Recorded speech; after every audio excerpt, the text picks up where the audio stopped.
नमस्कार मंडळी. दर बुधवारी मी फॅशन, स्किन केअर आणि हेअर केअरवर विविध विषयावर व्हिडिओ घेऊन येत असते. तर तुम्हाला या विषयामध्ये इंटरेस्ट असेल किंवा हे विषय तुम्हाला आवडत असतील, याविषयीची माहिती जाणून घ्यायला तुम्हाला मजा येत असेल, तर आपल्या चॅनलला सबस्क्राईब नक्की करा. ऑफिसमध्ये आपण फॅशन करताना किंवा आपण डेली वेअरचे कपडे परिधान करताना सुद्धा काही चुका करतो. तर या चुका कोणत्या आणि त्या कशा टाळायच्या तेच आपण आजच्या भागात पाहणार आहोत. तर सुरू करूया. नंबर 1, तुमचं ऑफिसचा टॉप किंवा शर्ट खूप जास्त पारदर्शक असेल, म्हणजे त्यातून तुमची ब्रा इझिली विजिबल होत असेल, तर ते खूपच जास्त अनप्रोफेशनल वाटतं. तर त्यामुळे कधीही ब्राऐवजी तुम्ही न्यूड रंगाची केमिसोल परिधान करा.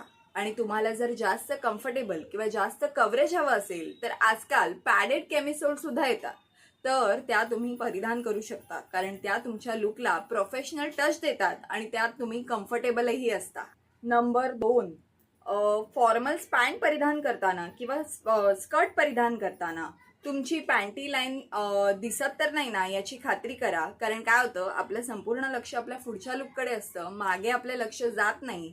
त्यामुळे कधीही कपडे परिधान केल्यावर, म्हणजे फॉर्मल जे टाईट फिटेड कपडे आहेत, असे कपडे परिधान केल्यानंतर एकदा मागून स्वतःला आरशात बघायचं की तुमचे पॅन्टी लायनर्स दिसत नाहीयेत ना.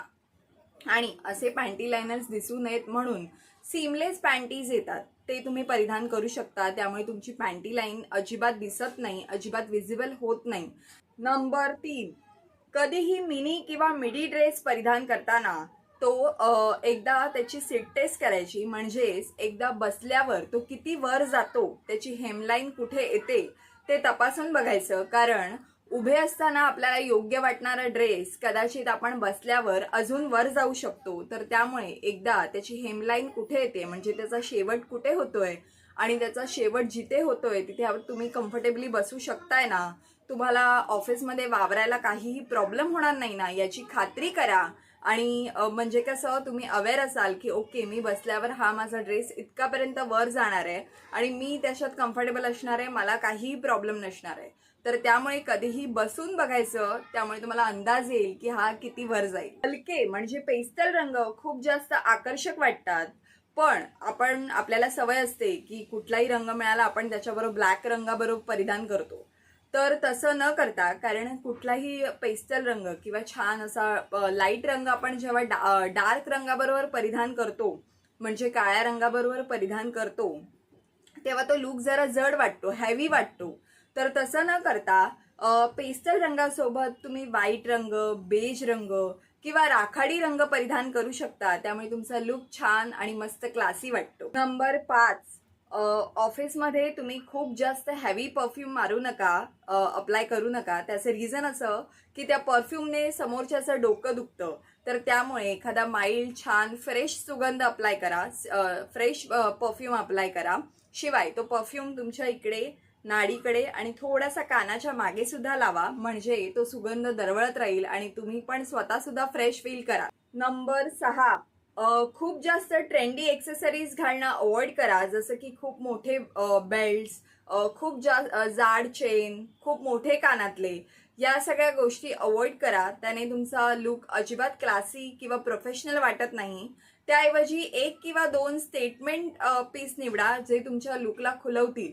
जसं की जर तुम्ही शर्ट परिधान केलं असेल किंवा टॉप परिधान केला असेल, तर त्यावर चेनची लेअरिंग करा, म्हणजे 1 किंवा 2 लेअरच्या चेन परिधान करा.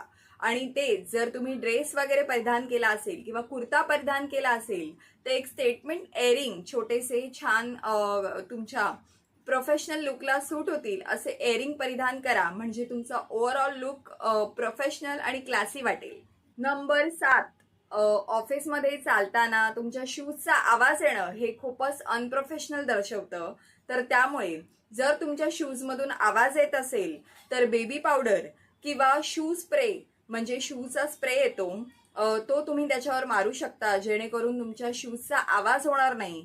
किंवा तुम्ही शूज विकत घेतानाच ते रबरच्या सोलचे शूज विकत घ्या, जेणेकरून तुमच्या शूजमधून चालताना आवाज येणार नाही. नंबर 8, तुम्ही जर तुमच्या स्लीव्ज फक्त कॅज्युअली वर म्हणजे फोल्ड केल्या असाल, तर त्या सतत खाली येत राहतात. म्हणजे आपल्या मीटिंग्स वगैरे चालू असतात आणि ते सतत तुमचे स्लीव्स खाली येत राहतात आणि तुम्ही अनकम्फर्टेबल होतात. तर त्यामुळे ते अवॉइड करण्यासाठी स्लीव्स नीट फिक्स करण्यासाठी मास्टर रोल टेक्निक अप्लाय करा. शिवाय स्लीव्स टॅब्स येतात इथे, म्हणजे ऑलरेडी इथे बटन्स वगैरे असतात. तुम्ही त्याने फक्त तुमचे स्लीव्स फोल्ड करून त्या बटन्समध्ये अडकवू शकता. तर तुम्ही घेतानाच असे टॉप्स निवडा ज्यामध्ये ऑलरेडी ते स्लीव्ससाठी बटन्स वगैरे दिलेले आहेत, जेणेकरून ते स्लीव्स सतत खाली येणार नाही. जर तुम्हाला पूर्ण फुल स्लीव्ह नको असतील, तुम्हाला 3/4 स्लीव्ह हवे असतील, तर तुम्ही असेच कपडे घ्या, असेच टॉप किंवा शर्ट्स वगैरे निवडा ज्यामध्ये स्लीव्स टॅब आहेत, म्हणजे ते स्लीव्स बंद करण्यासाठी बटन्स आहेत. तर असेच टॉप निवडा. सेकंड थिंग, खूप महत्वाची गोष्ट, स्लीव्स एका जागेवर स्टेबल करण्यासाठी, म्हणजे एका जागीच राहावे असं जर तुम्हाला वाटत असेल, तर खूप लोक रबर बँड यूज करतात. तर रबर बँडने स्लीव्स फिक्स करायचे नाहीत, कारण थोड्या वेळाने तुमचा हात सुन्न होऊ शकतो. कारण रबर बँड तुमचं एवढं ते घट्ट असतं की तुमचं रक्तप्रवाह सुद्धा ते बंद करू शकतं. तर त्यामुळे रबर बँड कधीही स्लीव्स फिक्स करण्यासाठी वापरायचा नाही. नंबर 9, काही बेल्ट्स हे उभं राहिल्यावर फार छान आणि आकर्षक वाटतात, पण जेव्हा तुम्ही बसता तेव्हा ते तुम्हाला खूप अनकम्फर्टेबल करतात, कारण ते बेल्ट तुमच्या पोटात रुतत असतात. तर त्यामुळे कधीही बेल्ट घेताना ऍडजस्टेबल लेदर बेल्ट आणि सॉफ्ट मटेरियलचे बेल्ट घ्या, जेणेकरून तुम्ही त्यात अनकम्फर्टेबल होणार नाही. नंबर 10, आपल्या ऑफिसच्या बॅगमध्ये कागदाचे तुकडे, खाऊचा डबा, मेकअपचं साहित्य आणि इतरही गोष्टी असतात. आणि त्यामुळे काय होतं की आपल्या एका ठराविक काळानंतर आपल्या बॅगेला दुर्गंधी यायला सुरुवात होते. तर त्यामुळे आपली बॅग वेळोवेळी स्वच्छ करणं गरजेचं आहे.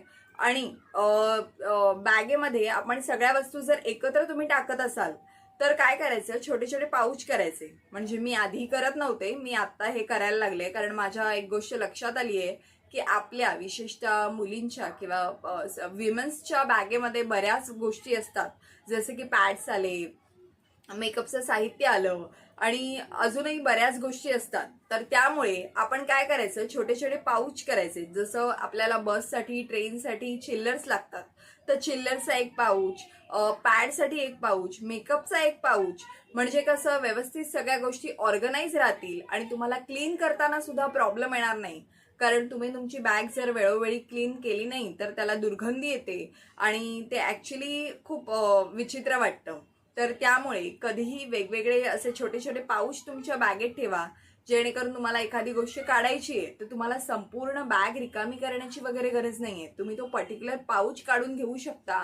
त्यामुळे तुमची बॅगही ऑर्गनाईज राहील आणि स्वच्छ करायलाही तुम्हाला खूप जास्त मदत होईल. अशाच नवीन नवीन आणि माहितीपूर्ण व्हिडिओसाठी आपल्या चॅनलला सबस्क्राईब करा. व्हिडिओ आवडला असेल तर लाईक करा. थँक्यू.